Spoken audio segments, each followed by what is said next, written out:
할머니, 여기서 뭐 하시는 거예요? 혹시 걸린 건가? 뭐라고 대답해야 하지? 아들에게는 뭐라고 해야 하지?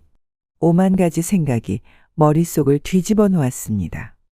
그런데 그 찰나의 순간에 곰곰이 다시 생각을 해보니 만약 저를 알아봤다면 어머니라고 불렀어야 했습니다. 그렇다는 건 저를 알아보지 못했다는 뜻이죠. 이 모든 생각이 번개처럼 스쳐가고 저는 다행이다 싶어서 깊은 한숨을 몰아쉬었습니다. 할머니, 귓구멍이 막혔어요? 제 말 안 들리세요? 여기서 뭐 하시는 거냐고요? 저는 떨리는 목소리로 대답했습니다. 아이고, 아가씨. 여기 박스 좀 주워가려고요. 미나는 귀찮다는 듯 한숨을 쉬며 손을 휘저었습니다. 알았으니까 빨리 치우세요. 여기 사람들이 다니는데 방해되잖아요. 안녕하세요. 저는 올해로 63세가 된 박영숙이라고 합니다. 제가 이렇게 용기를 내어 사연을 보내게 된 것은 얼마 전 있었던 일을 누군가와 나누고 싶어서입니다. 어쩌면 저와 비슷한 고민을 하고 계신 다른 어머님들께 도움이 될 수도 있을 것 같아서요. 제가 공장밥만 수십 년을 먹으며 살아서 남들보다 글발이 떨어져요.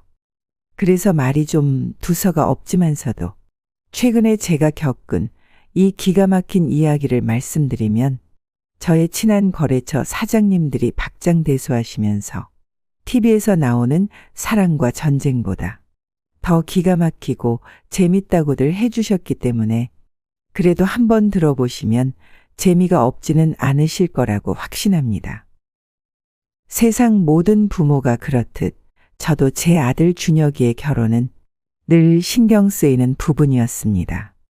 맨손으로 시작해서 제조업체를 일구고 은퇴할 때까지 남편과 함께 열심히 살아왔지만 늦은 나이에 얻은 외동아들 준혁이의 짝을 찾는 일만큼은 쉽지 않더군요.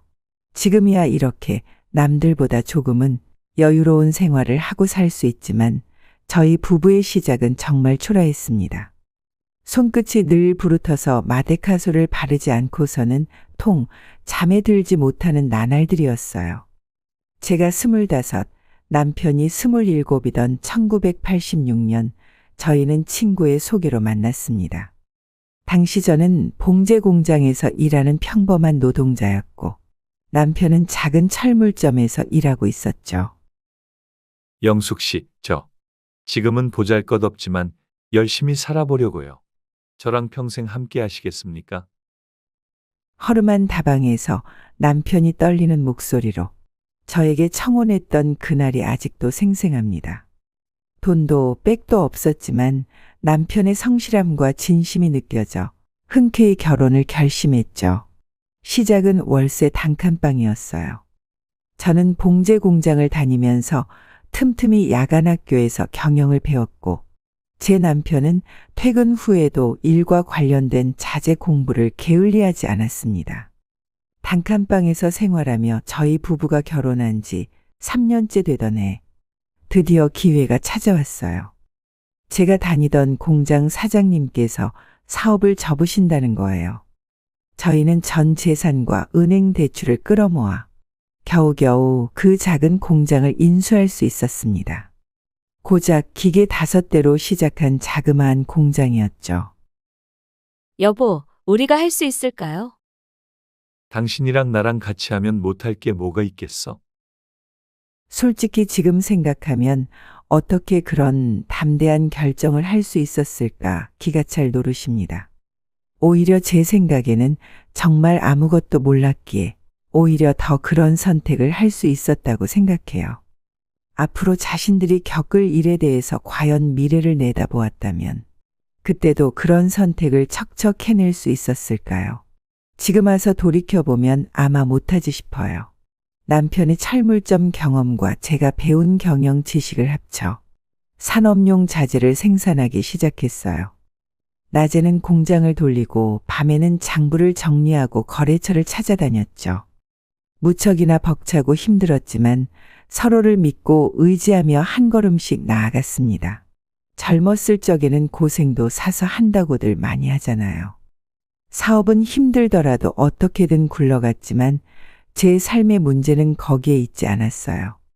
저희 부부끼리는 해결할 수 없는 큰 문제가 하나 있었죠. 바로 결혼한 지 어언 10년이 지나도록 아이가 생기지 않았던 겁니다. 이런저런 병원도 많이 다니고 한의원도 찾아다녔지만 소용이 없었죠.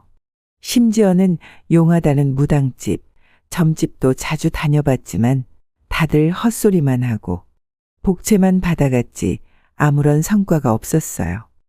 이래저래 재물로는 트여가는지 저희 부부의 사업은 점점 커져가는데 정작 이 사업을 미리부터 가르쳐 물려줄 자식이 없다는 게 너무나 안타까웠습니다. 여보, 우리 이러지 말고 차라리 입양을 할까요? 조금만 더 기다려봐요.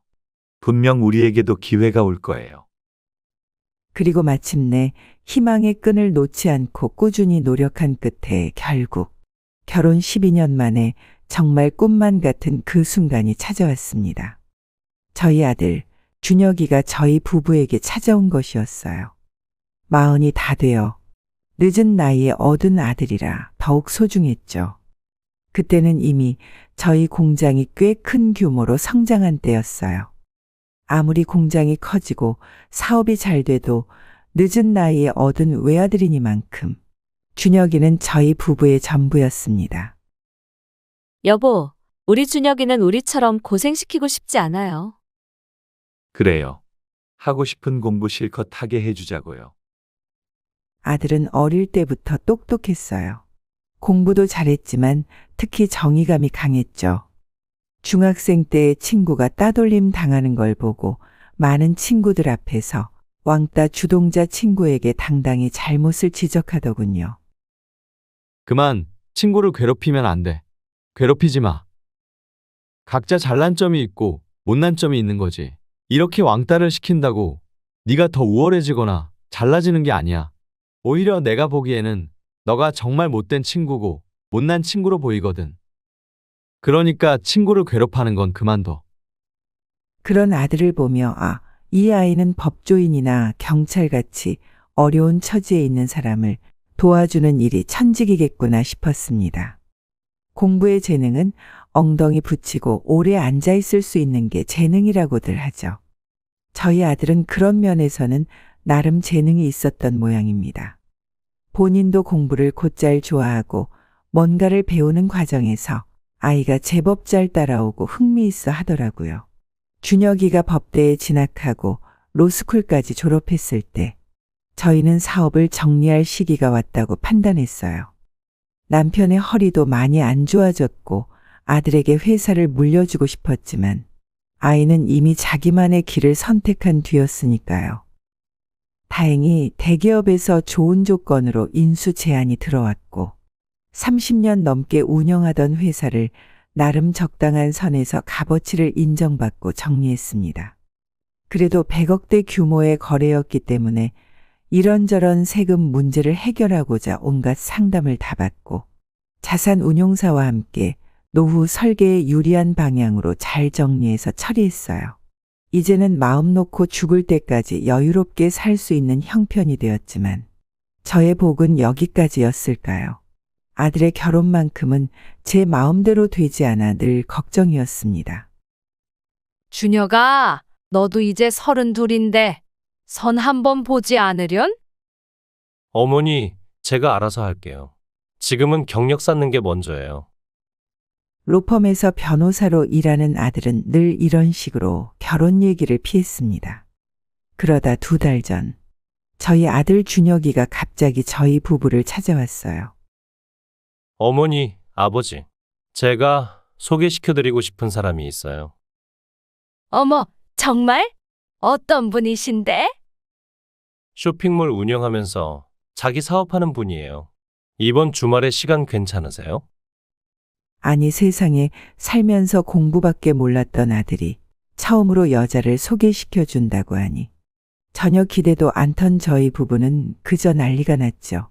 살면서 아무리 기쁘거나 아무리 화나는 일이 있어도 허털털 그냥 웃어넘기기만 하고 감정적으로 크게 동요하는 걸 본 적이 없어. 별명이 바위덩어리인 저희 남편도 그 소리를 듣더니 갑자기 옷장을 열어 젖히는 겁니다. 아니, 어디 보자. 무슨 옷을 입어야 우리 예비 며느리 씨가 좋아하실까? 이런저런 셔츠에 넥타이까지 대보면서 어찌나 설레발을 치던지 너무 웃겨서 박장대소했습니다. 아니 몇 달 전까지만 해도 아무 생각 없어 보이더니 이게 갑자기 무슨 일이야? 그렇게 마음에 든 거냐? 아유, 어머니. 좀 민망하네요. 그냥 일단 만나보셔요. 그렇게 아들과 약속을 잡고 시간은 흘러 어느덧 예비 며느리 저희 아들의 여자친구를 소개받는 날이 되었습니다. 처음에 예비 며느리 미나를 만났을 때는 깜짝 놀라지 않을 수 없었어요. 키가 크고 날씬한 체형에 단정한 정장 차림. 무엇보다 묻는 말마다 조리 있게 대답하는 모습에 깔끔한 목소리까지. 그야말로 슈퍼모델 아나운서 같았죠. 안녕하세요, 어머님, 아버님. 서미나라고 합니다. 아직은 작은 쇼핑몰이지만 열심히 키워나가고 있어요. 준혁 씨에게 부모님이 사업으로 집안을 일구어내신 대단한 분이라고 이야기 많이 전해 들었습니다. 이렇게 뵙게 되어 영광입니다. 아이고, 요즘 젊은 사람이 사업하기 쉽지 않을 텐데 대단하네. 어머님 과분한 말씀이세요. 제가 오히려 준혁 씨께 많이 배우고 있죠. 모든 게 완벽해 보였습니다. 하지만 왜였을까요? 가끔 스치듯 비치는 그녀의 눈빛에서 뭔가 이상한 것을 느꼈습니다. 마치 미리 준비한 대본을 읽어내듯 너무나 완벽한 대답들. 30년 넘게 사업을 하면서 길러온 제 직감이 자꾸 수상함을 알려왔습니다. 여보, 왜 그래요? 며느리감이 마음에 안 드세요? 아니, 좋은 것 같기는 한데, 뭐가 걸리는데요? 글쎄요. 너무 완벽해서 오히려 불안할 정도예요. 그날 밤 저는 잠을 이루지 못했습니다. 남편은 젊은 애들 선택을 믿자며 대수롭지 않게 여겼지만 제 마음은 자꾸만 불안해졌습니다. 그러던 중 우연히 우리 집 기사일을 봐주고 계신 상철 씨가 저의 이야기를 듣고는 한 가지 제안을 했습니다. 사모님, 혹시 예비 며느리분 회사 근처에서 좀 살펴보시는 건 어떠세요? 상철 씨, 그게 무슨 말이에요? 요즘 많이들 하시잖아요. 예비 며느리 뒷조사. 아니, 그건 좀 그렇죠. 기분 나빠할 것 같은데요. 아니, 뒷조사까지는 아니더라도 그냥 평범한 어르신처럼 가까이서 살펴보시는 거죠. 처음엔 황당했습니다. 제가 무슨 폐지 줍는 할머니로 변장을 하냐고요. 하지만 그날 밤부터 자꾸 생각이 났습니다. 결혼은 평생의 일인데 이대로 불안한 마음을 안고 있어도 될까? 결국 저는 며칠을 고민하다 결심을 했습니다. 평소 다니던 미용실에 가서 수염 자국까지 그려넣어 80대 노인처럼 분장을 하고 낡은 리어카까지 준비했죠. 그리고 그때 받아둔 명함 속 예비 며느리의 회사 근처를 서성이기 시작했습니다. 아이고, 여기 박스 좀 주워가도 될까요? 할머니, 저기 쓰레기장에 있는 것만 가져가세요. 첫날은 그저 멀리서 건물만 바라보다 왔습니다. 하지만 이튿날 점심시간 무렵 제가 듣게 된 대화는 아직도 그날의 충격이 생생합니다. 예비 며느리 미나와 그녀의 친구로 보이는 여자가 담배를 피우며 나눈 대화였죠. 야, 진짜 대박이다. 그 집 어마어마하더라. 운전기사의 가정부에 완전 승승장구하겠는데. 그러게, 이제 결혼만 하면 되는데. 시어머니가 좀 까다로운 것 같아서 신경 쓰여. 너 연기력이면 충분하잖아. 이미 완벽하게 며느리 컨셉질 잘하고 있다며. 이번에도 단물 다 빨아먹고 버리려고.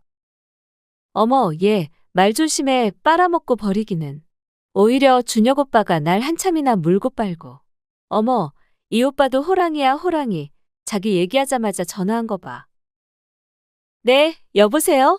어머, 준혁 오빠, 저 지금 회의 중이라서. 제가 이따가 다시 전화 드릴게요. 그 순간 제 심장이 덜컥 내려앉는 것 같았습니다.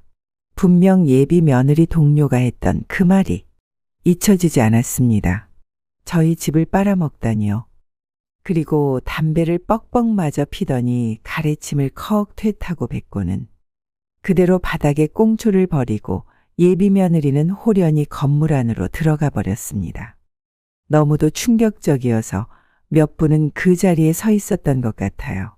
하지만 이건 시작에 불과했습니다.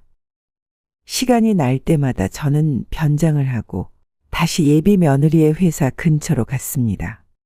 처음에는 뭐 이런 것까지 해야 하나 싶었지만 마음 한구석의 불안함을 지울 수 없었습니다. 그 불안함이 결국 맞아떨어지기 시작했죠. 며칠 후 저는 점심시간에 미나와 그녀의 동료들이 하는 대화를 다시 한번 엿듣게 되었습니다. 이번에는 더 노골적인 내용이었죠. 네 남친 부모님 재산이 엄청나다더라. 대체 얼마나 있대? 100억대는 된다고 하더라고. 그거 내가 다 잘 챙겨야지, 안 그래? 일단 결혼하고 나서 조금씩 내 명의로 돌려놓을 거야. 그 남자야, 나한테 푹 빠졌으니까 눈치도 못 채겠지. 그거 다 되면 언니도 차나 한 대 뽑아줄까? 저기 그 벤츠로? 저는 숨이 막히고 눈앞이 캄캄해졌습니다. 이 아이가 우리 준혁이를 진심으로 사랑하는 게 아니었다는 사실이 너무나도 뼈아팠어요. 평생 일만 한 저희는 아무래도 괜찮았지만 평생 공부만 한순진한 내 아들을 꼬드겨서 지 뱃속을 채워 넣을 생각이었다니 씁쓸하기 그지 없었습니다. 그 순간 제 모든 힘이 빠져버렸어요. 그날 집으로 돌아온 저는 충격에 제대로 걷지도 못하고 쓰러지듯 침대 위로 넘어졌습니다. 남편이 깜짝 놀라 저를 부축했지만 저는 한동안 아무 말도 할 수 없었습니다. 제 마음속에 밀려오는 배신감과 절망감이 너무 커서 도저히 입을 떼기 힘들었죠. 남편은 저희 말을 듣고도 처음에는 믿지 못하는 눈치였습니다. 그도 그럴 게 그토록 똑똑하고 당당한 모습으로 우리 앞에 섰던 예비 며느리 미나가 그런 속셈을 가지고 있었다는 건 정말 상상도 할 수 없는 일이었으니까요. 하지만 제 눈에서 흐르는 눈물을 보고서야 남편도 사태의 심각성을 깨달은 것 같았습니다.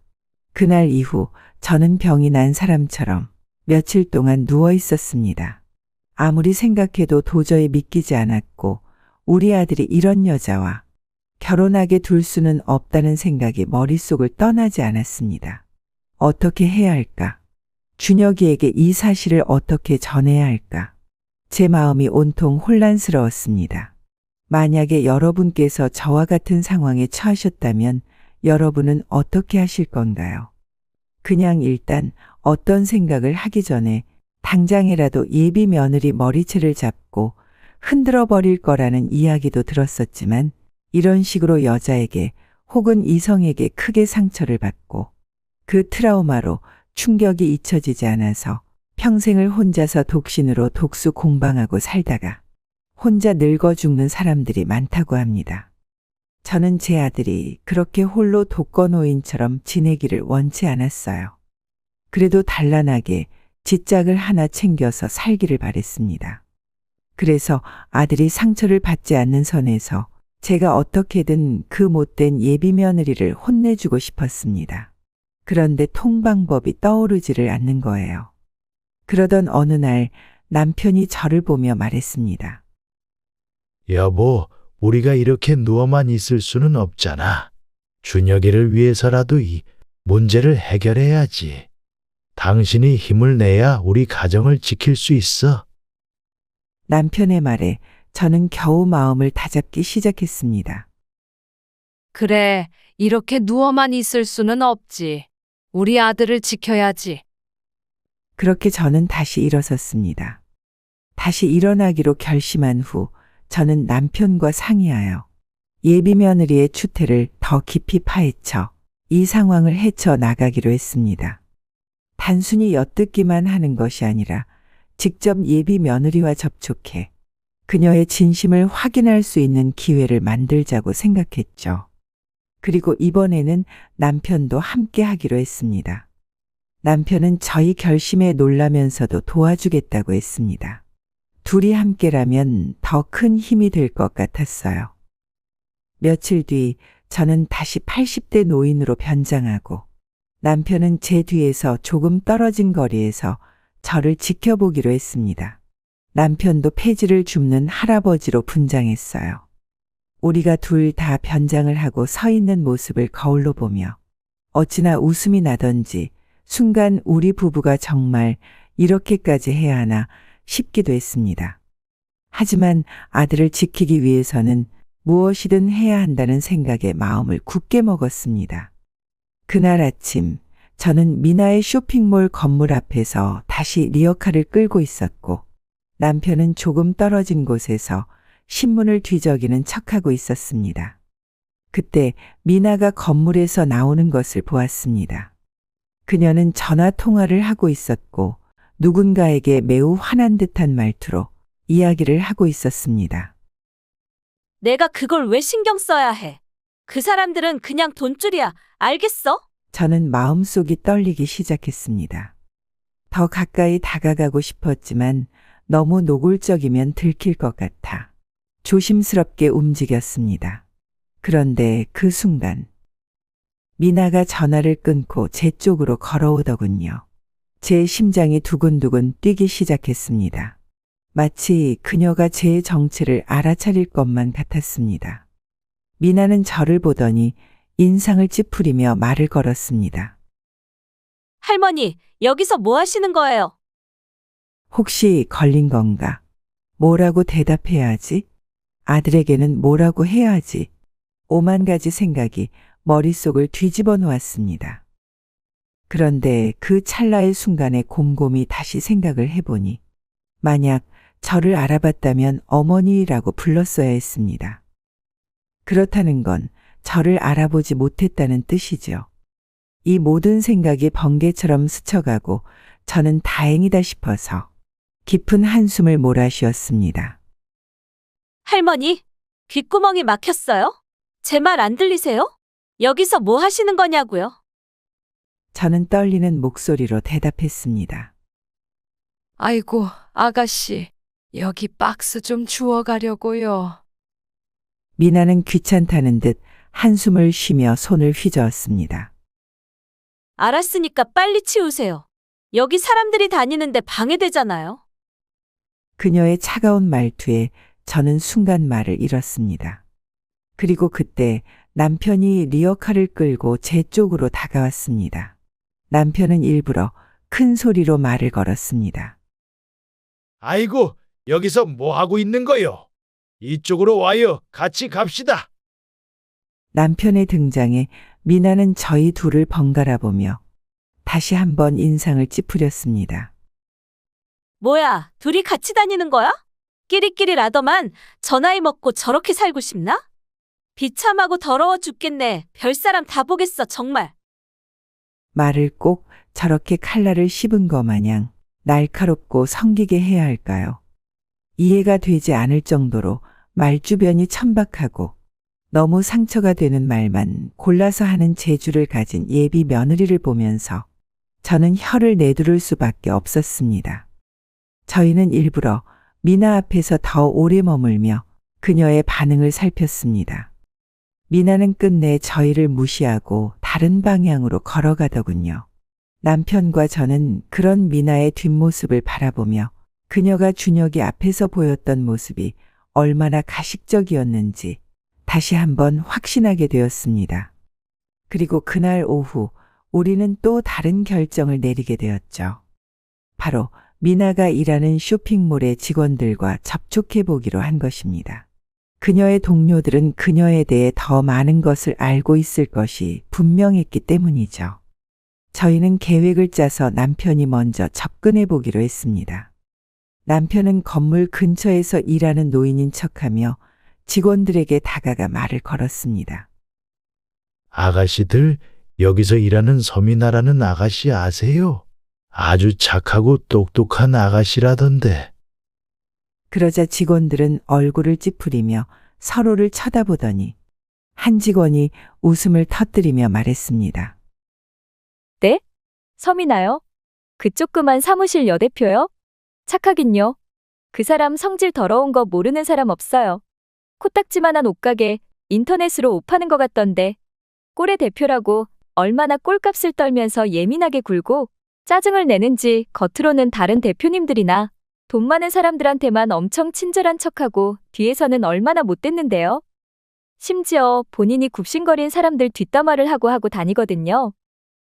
그래서 한 번은 거래처 대표님이 그 인간 어디 있냐고 자기 뒤에서 엄청 씹은 거 다 알고 왔다며 고래고래 소리를 질러가지고 한바탕 난리가 난 적도 있어요.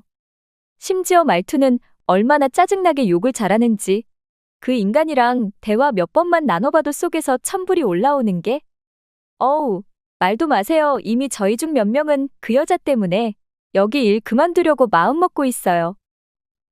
그 말을 듣는 순간 저희 부부는 미나에 대한 진실을 더 확신하게 되었습니다. 그녀는 준혁이를 진심으로 사랑하는 것이 아니었습니다. 그녀는 자신이 원하는 것을 얻기 위해 그저 자기 주변의 모든 사람들을 닥치는 대로 이용하고 있었던 것입니다. 며칠 후 저는 다시 한번 미나를 보기 위해 변장을 하고 그녀의 쇼핑몰 근처로 갔습니다. 이번에는 미나가 저를 전혀 의식하지 못하도록 더 조심스럽게 움직였습니다. 그리고 마침내 예비 며느리 미나와 직접 엮일 수 있는 기회를 잡게 되었습니다. 미나가 쇼핑몰 앞에서 큰 상자를 들고 힘들어하는 모습이 보였고 저는 일부러 그녀에게 다가가 도움을 주겠다고 이야기했죠. 아이고, 아가씨 힘들어 보이시네요. 제가 좀 도와드릴까요? 미나는 저를 보더니 피곤한 듯 고개를 끄덕였습니다. 그래요. 여기 좀 들어주세요.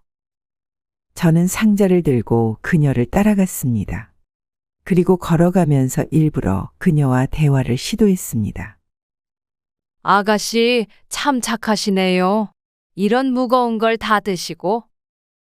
그러자 미나는 코웃음을 치며 대답했습니다. 착하기는요. 그냥 할 일이니까 하는 거죠. 세상에 누가 착해서 이런 일을 하겠어요? 쓰잘데기 없는 말씀하실 거면 그냥 가세요. 제가 들면 되니까. 그 순간 저는 미나의 속마음을 더 확실히 알 수 있었습니다. 그날 저녁 저는 집에 돌아와 남편에게 모든 이야기를 들려주었습니다. 그리고 저희는 결심했습니다. 더 이상 이 상황을 방치할 수 없다는 것을요. 저희 부부는 준혁이를 위해서라도 미나의 본 모습을 밝히고 그가 잘못된 선택을 하지 않도록 도와주기로 했습니다. 그렇게 저희는 계획을 세우기 시작했습니다. 미나의 가식적인 모습과 그녀의 진짜 속셈을 준혁이에게 어떻게 알릴 수 있을지, 그리고 준혁이가 상처받지 않도록 최대한 조심스럽게 이 모든 것을 전하기 위해 어떻게 해야 할지 말입니다. 이번에는 저희 둘만의 힘으로는 부족하다고 판단하여 오랜 지인이자 준혁이의 멘토였던 저희 남편의 변호사 친구에게 도움을 요청하기로 했습니다. 준혁이의 멘토 변호사와 상의한 후 저희는 좀 더 체계적으로 예비 며느리 미나의 과거를 알아보기로 했습니다. 그런데 뜻밖의 소식을 듣게 되었죠. 영숙 씨, 이거 보세요. 미나 씨가 과거에 비슷한 수법으로 사기 결혼을 시도한 전력이 있답니다. 변호사가 찾아낸 자료를 보니 미나는 3년 전에도 어느 기업 후계자와 약혼까지 했다가 파혼된 이력이 있었어요. 그때도 온라인 쇼핑몰을 운영하면서 접근했다고 하더군요. 더 충격적인 건 그녀의 쇼핑몰이 실제로는 거의 매출이 없는 페이퍼 컴퍼니에 가깝다는 사실이었습니다. 겉으로는 사업가인 척했지만 실상은 모든 게 가짜였던 거죠. 대표인 척하면서 본인의 입맛에 맞는 남자들에게 쇼핑몰을 운영하는 여자 대표라고 소개를 하고 어쩌다가 돈이 없는 척 지금 사업은 잘 되고 있는데 자금이 잠깐 묶인 척하면서 금방 갚을 수 있는데 지금 당장 급하게 얼마가 필요하다는 식으로 돈을 빌려서 자신의 생활을 돌려막기로 유지하고 있었던 겁니다. 멘토 변호사가 보내준 자료들을 보면서 저는 온몸에 식은땀이 흘렀습니다. 자료 속에는 미나의 과거 약혼자 가족이 진술한 내용도 있었는데 그 수법이 지금과 너무나 비슷했거든요. 사업가라며 접근해서 우리 아들과 약혼까지 했었죠. 하지만 알고 보니 모든 게 거짓이었어요. 쇼핑몰도 가짜, 학력도 가짜, 심지어 이름조차 가짜더군요. 그때 그녀의 이름은 윤세라였어요. 과거 약혼자 어머니의 진술서를 읽으면서 저는 심장이 멎는 것 같았습니다. 서미나라는 이름도 가짜일 수 있다는 생각에 머리가 어지러웠죠. 여보, 이건 경찰에 신고해야 하는 거 아닌가요? 아직은 안 돼요. 증거가 더 필요해요. 그리고 무엇보다 준혁이가 상처받지 않게 해야 해요. 남편의 말이 맞았습니다. 준혁이는 미나를 진심으로 믿고 있었으니까요. 저희가 경솔하게 행동했다가는 오히려 아들만 더 큰 상처를 받을 수 있었습니다. 그래서 저희는 더 치밀한 계획을 세웠습니다. 변호사의 조언대로 미나의 과거 행적을 하나하나 추적하기 시작했죠. 그 과정에서 더 놀라운 사실들이 드러났습니다. 미나의 쇼핑몰은 실제로는 중국에서 대량으로 수입한 싸구려 저가 의류를 판매하는 곳이었고 홈페이지에 올라온 화려한 매출과 리뷰, 후기들은 모두 조작된 것이었습니다. 직원들도 대부분 아르바이트생들이었고 정직원이라고는 고등학교 동창인 강하은 씨 한 명뿐이었죠. 하은 씨는 왜 계속 미나 밑에서 일하고 있는 걸까요? 알아보니까 하은 씨 어머니가 큰 병원이시래요. 병원비 때문에 미나한테 발목 잡혀 있다고 하더군요. 그러던 어느 날 저는 강하은 씨가 퇴근하는 모습을 보게 되었습니다. 여전히 폐지수거 할머니로 변장한 채였죠. 하은 씨는 어깨가 축 처진 채 병원으로 향하고 있었습니다. 저는 용기를 내어 하은 씨에게 다가갔습니다. 아가씨, 힘들어 보이네요. 아, 할머님. 네, 좀 그렇네요. 이 할머니한테 털어놓고 가면 좀 나아질지도 모르지. 하은 씨는 처음에는 경계하는 눈빛이었지만 차츰 마음을 열기 시작했습니다. 어쩌면 그동안 너무 힘들어서 누군가에게 털어놓고 싶었던 걸지도 모르겠어요. 미나는 제가 고등학교 때부터 알던 친구예요. 그때도 남들 앞에선 착한 척했지만 뒤에선 저를 괴롭혔어요. 그런데 제가 취직을 못하고 있을 때 갑자기 나타나서 일자리를 제안하더라고요. 처음엔 고마웠죠. 하지만 그건 함정이었어요. 어머니 수술비를 빌려주면서 저를 올가매기 시작했거든요. 이제는 빚 때문에 여기 붙잡혀 있는 거나 다름없어요. 하은 씨의 이야기를 들으며 저는 가슴이 찢어지는 것 같았습니다. 그리고 그때 하은 씨가 충격적인 말을 덧붙였습니다. 사실 미나는 이번이 처음이 아니에요. 전에도 한번 어떤 회사 후계자랑 약혼까지 했다가 바로 그때였습니다. 미나가 갑자기 나타나 하은 씨를 불러세웠죠. 강하은, 뭐 하는 거야? 누구랑 얘기하는 거야? 순간 하은 씨의 얼굴이 창백해졌습니다. 미나는 저를 힐끗 보더니 하은 씨의 팔을 거칠게 잡아 끌었습니다. 이리 와. 지금 회사에 급한 일 있어. 저는 그 모습을 지켜보며 결심을 했습니다. 더 이상 지켜만 볼 순 없었어요. 하은 씨도 구해야 했고 무엇보다 우리 준혁이를 이런 사람의 소나귀에서 구해내야 했습니다. 그날 밤 저는 남편과 멘토 변호사를 만나 지금까지 알아낸 모든 것을 공유했습니다. 우리는 드디어 행동에 옮길 때가 되었다고 판단했죠. 이제 어떻게 하실 건가요? 아직은 준혁이가 직접 깨닫게 해야 할 것 같아요. 제가 나서면 오히려 역효과가 날 수 있으니까요. 그래서 저희는 새로운 계획을 세웠습니다. 바로 미나가 준혁이 앞에서 스스로 자신의 정체를 드러내도록 만드는 것이었죠. 그리고 그 계획의 핵심은 다름 아닌 예비 며느리 미나의 동창인 강하은 씨였습니다. 저희의 계획은 이랬습니다. 먼저 하은 씨의 어머니 병원비 문제를 해결해주고 그녀가 미나의 구속에서 벗어나도록 도와주는 것이었죠. 변호사님의 도움으로 미나가 하은 씨에게 강요했던 대출 서류들이 실제로는 불법이었다는 것도 밝혀냈습니다. 하은 씨, 이제 더 이상 미나를 두려워하지 마세요. 제가 도와드리겠습니다. 결국 저는 하은 씨 앞에서 제 정체를 밝혔습니다. 처음에는 깜짝 놀라 말도 못하던 하은 씨였지만 제 진심이 통했는지 눈물을 쏟으며 모든 걸 털어놓았습니다. 사모님, 죄송해요. 사실 저는 미나가 준혁 씨를 이용하려 한다는 걸 알면서도 말씀드리지 못했어요. 너무 무서웠거든요. 하은 씨의 이야기는 충격적이었습니다. 미나는 처음부터 저희 가족을 노리고 있었다고 해요.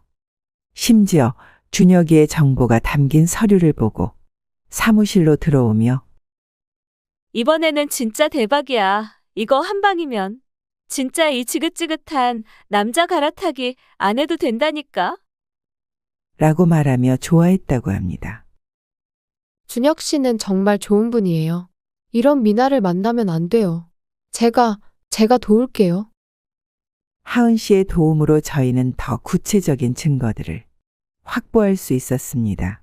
미나의 과거 사기 결혼 시도 정황, 위조된 사업 자료들, 그리고 충격적이게도 현재도 다른 남자들과 연락을 주고받고 있다는 증거까죠. 그러던 어느 날 준혁이가 깜짝 놀랄 소식을 들고 왔습니다. 어머니, 이번 주말에 미나와 약혼식을 올리려고 해요. 뭐라고? 미나가 자기 회사 일로 곧 해외로 나가야 할 것 같다면서 그 전에 약혼식이라도 올리자고 하더라고요. 순간 머리가 하얘졌습니다. 미나가 본격적으로 움직이기 시작한 거죠. 아마도 자신의 정체가 드러날까봐 서두르는 것 같았습니다. 준혁아, 그 전에 미나 씨 회사에 한번 들려볼 수 있을까? 네? 갑자기 왜요? 그냥 며느리가 될 사람이 일하는 모습도 보고 싶고 직원들하고도 인사도 나누고 싶어서. 준혁이는 흔쾌히 승낙했습니다. 다음 날 저는 준혁이와 함께 미나의 회사를 찾았죠. 미나는 저희를 보자 깜짝 놀라는 듯했지만 이내 환한 미소를 지었습니다. 어머님, 이렇게 직접 찾아와 주시다니 감동이에요. 하지만 그때였습니다. 갑자기 하은 씨가 서류 뭉치를 들고 사무실로 들어왔습니다. 사장님, 이거 확인해 보세요. 중국 공장에서 온 가짜 명품 거래 내역이. 순간 미나의 얼굴이 하얗게 변했습니다. 하은 씨는 일부러 그 자리에서 서류를 떨어뜨렸고 바닥에 흩어진 서류들 사이로 미나의 과거 약혼 사진들과 각종 증거 서류들이 쏟아져 나왔죠.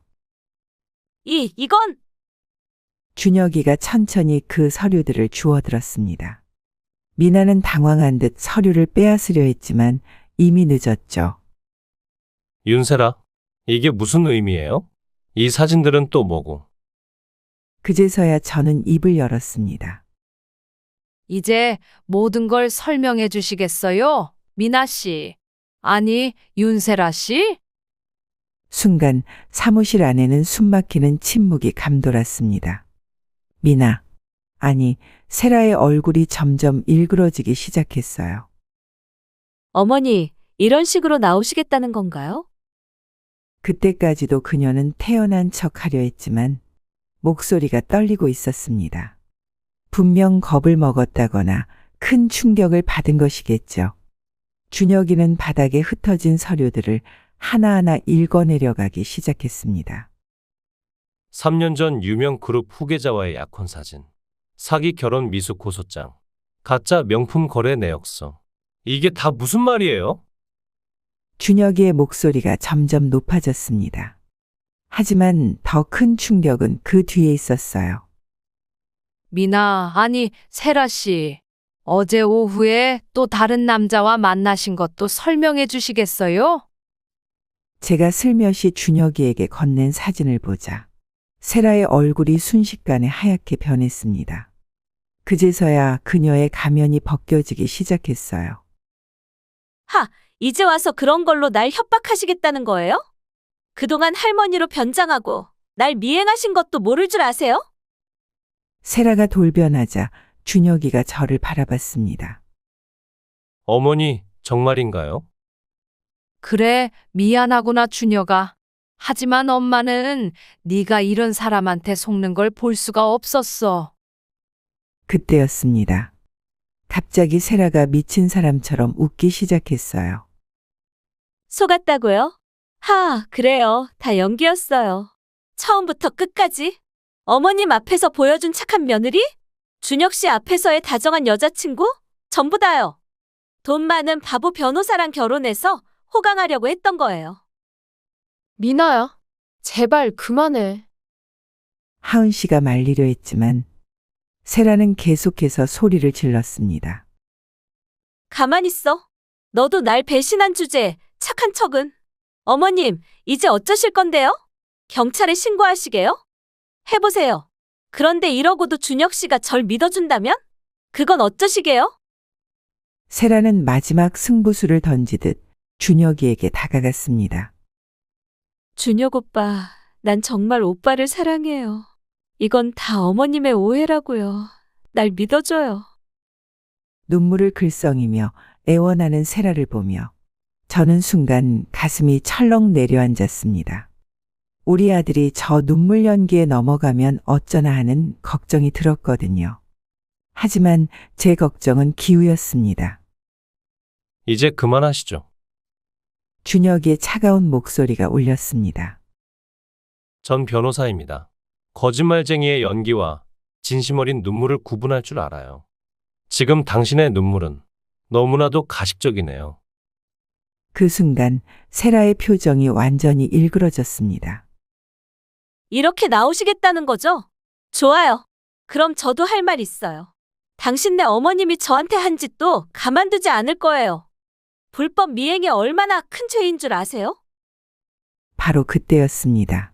사무실 문이 열리며 누군가가 들어왔어요. 불법 미행이요? 그건 좀 다시 생각해 보셔야 할 것 같은데요. 변호사님이었습니다. 그의 뒤로 경찰들이 들어섰죠. 윤세라 씨, 당신을 사기 결혼 미수, 불법 대출 강요, 위조, 사업자료 작성 등의 혐의로 체포하겠습니다. 예비 며느리, 아니 며느리가 될 뻔했던 세라는 순간 모든 힘이 빠진 듯 주저앉았습니다. 그리고는 갑자기 울음을 터뜨리기 시작했어요. 그래요. 다 제가 잘못했어요. 하은이 너한테 미안해. 준혁 씨도 죄송해요. 하지만 이미 늦었죠. 경찰들이 세라를 연행해 나가는 동안 저는 준혁이를 바라봤습니다. 우리 아들의 얼굴에는 깊은 상처가 어려 있었어요. 준혁아, 어머니, 죄송해요. 제가 어머니 말씀을 진작 들었어야 했는데. 저는 아들을 꼭 안아주었습니다. 그제서야 준혁이도 참았던 눈물을 터뜨렸어요. 엄마가 미안해. 우리 아들 마음에 큰 상처를 남겨서. 아니에요, 엄마. 아니에요. 제가 죄송해요. 그래, 일단 집에 가서 쉬자꾸나. 그렇게 며칠이 지났습니다. 시간이 어떻게 지났는지 모르겠습니다. 사건을 담당해 주신 변호사분 이야기로는 세라는 그 이후로 여러 사건들이 줄줄이 사탕마냥 계속 적발되고 고발되어서 감옥 신세를 면하기 어려울 것이라고 전해주었습니다. 지은 죄가 그렇게 많다면야 당연히 죄값을 치르는 것이 맞겠죠.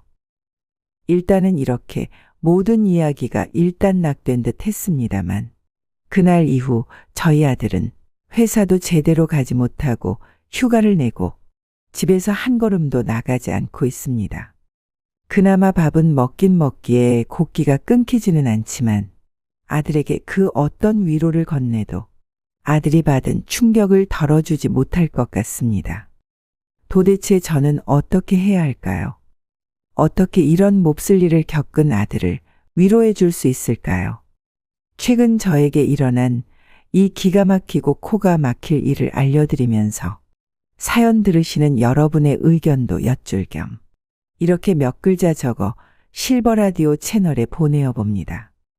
혹시라도 제가 잘못 생각한 것은 아닌지 부디 댓글로 고견을 남겨주시기를 간절히 부탁드립니다. 혹시 주변에 비슷한 일을 겪거나 지혜로운 지인분이 있으시다면 이 사연을 공유해 주셔서 함께 댓글로 지혜를 나눠주시면 감사하겠습니다. 채널의 구독과 좋아요, 댓글을 남겨주시는 게 실버라디오 사연 채널 운영에 큰 도움이 된다고 합니다. 다들 한 번씩 좋아요와 구독 버튼 눌러주시면 감사하겠습니다. 긴 사연 들어주셔서 감사합니다. 꼭 좀 댓글 부탁드리겠습니다.